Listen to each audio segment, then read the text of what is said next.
મને યાદ છે, હું 2-3 વર્ષ પહેલા મારા મિત્રની ચેમ્બરમાં બેઠો હતો. એક માજી પર્ટિક્યુલર કંઈક કામ લઈને આવેલા હતા અને એ માજી ખૂબ હેરાન થયેલા હતા પ્રશાસનથી. અને મિત્રએ એમનું કામ કરી દીધું. પ્રાંત છે અને માજીના શબ્દ શું હતા ખબર છે?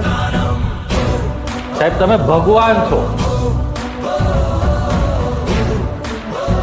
તો આ એક પરીક્ષા તમને એવા સ્ટેજ ઉપર અથવા એવી જગ્યા, એવી ખુરશી ઉપર બેસાડી દે છે જ્યાં તમે ભગવાન સમકક્ષ બની જાઓ.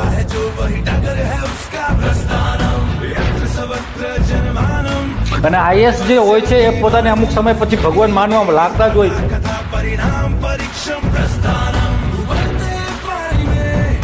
આપણે નકારાત્મક ઉર્જા બાજુ નથી જવાનું, પણ